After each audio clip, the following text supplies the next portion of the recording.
Good, Trace. Justin, how good is that score considering the conditions today?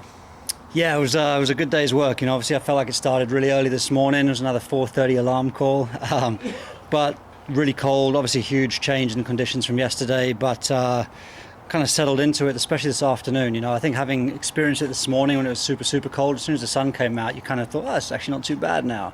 But yeah, that north wind kind of made the golf course play completely differently. And but yeah, today I hit a few more quality shots, which is exactly what you needed to do today. What was your biggest focus coming into the day? Not just the afternoon, obviously the third round, but finishing up your second round as well. Yeah, I mean, the second round was it felt like making just no mistakes, trying to get it in the clubhouse. I mean, 15's a tough little hole, 16, because the wind was completely opposite to the day before, I was just trying to find my bearings, really. So just kind of try to not drop any shots this morning. That's kind of how it felt like survival mode. And then, I kind of was excited about the pairing today, playing with, Aaron and Scotty out there. So, I had some nice crowd following us. I feel like I've had some time off. So it's been the first time I've played in front of some people and some good energy for a while. So, yeah, fed off that. And it was nice to kind of knock a good score in. Justin, a lot of the golfers are kind of take a little break this time of the year. You can be pretty selective, what tournaments you want to play in. But why do you decide to play this week in Houston? Yeah, I mean, I feel like I need to get my toe down on the accelerator a little bit. It's been not the greatest year, and obviously 2022, 2023 season's up and running, and it's time to kind of make some points and get amongst it. The last couple of seasons I've been on the fringes, looking at from the outside in at the FedEx Cup a little bit. So that's not a position I want to continue to put myself in. So yeah, at the end of the day, you need to get out here and play some tournaments and make some points. So also coming off the back of, I don't even want to call it an injury, but just a little bit of back pain in the middle of this year.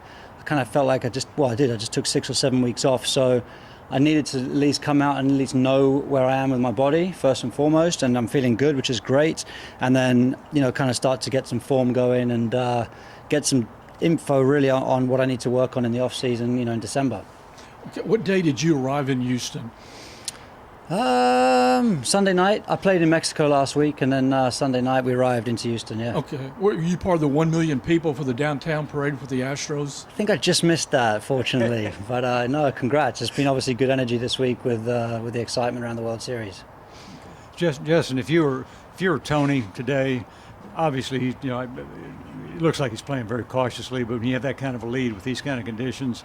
Can you address his strategy? And who, Tony? Yeah, and would you be doing the same thing? I mean, listen, I've got today's survival mode as well. Do you know what I mean? This golf course it's tough enough, and certainly around the greens, it can get pretty gnarly. So you don't want to put yourself under pressure with a short game whatsoever this week.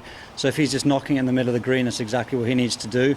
There have been some decent scores today, but at the same time, I mean, yeah, I think he's doing exactly the right thing. I haven't followed. I mean, I think. Well, yeah, he's had one birdie, I think. Yeah, well, listen, this is the first time he's had to face obviously the few guys that played this morning.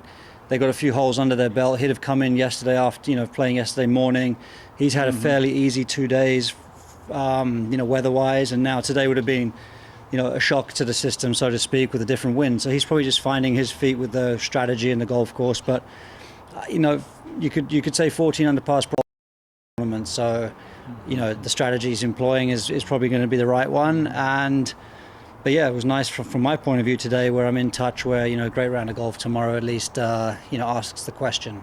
The conditions today really favored a guy with a big lead, though, wouldn't you say? Because it was really hard. I disagree. I feel like when it is like this, you need to be on point with your game. Very easy to make a few bogeys. Guys are always going to play well no matter what the weather. But I would say a lot easier to make mistakes today. So, when it's pretty calm, you're going to sort of fall into some birdies, I feel like. Versus today, you have to go out and earn them. So I think I'm excited about tomorrow if it does favor, a little bit of a tougher day again. Those are the types of days that you want to track down a leader. I remember playing back in I think 2017 or 2018. DJ had a 6-shot lead at the World Golf Championship, but it was a windy day. I went out and shot 5 under and was able to catch him because those are the tough days to keep it together. Well, the conditions you grew up playing in, it's kind of impressive that you find this to be cold and windy. That's why I moved. Anybody knows cold and windy you do. Yeah, no, I've gotten soft in my old age. Yeah. I got one final question for you. Realistically, How many strokes does somebody you think have to be in to have a shot at winning for tomorrow? Yeah, I mean, listen, it's all in Tony's hand. Obviously, you can see everybody stacking up behind him, 9 under, 8 under, 7 under, 6 under. If Tony doesn't have a great day tomorrow, there's 20 guys that can win the tournament. If Tony goes ahead and plays well tomorrow, there's 1 or 2 guys that can go out and probably have a great round of golf to sort of ask the question and put some pressure on him. But yeah, it's very much in his hands from that point of view. How many guys have an opportunity tomorrow?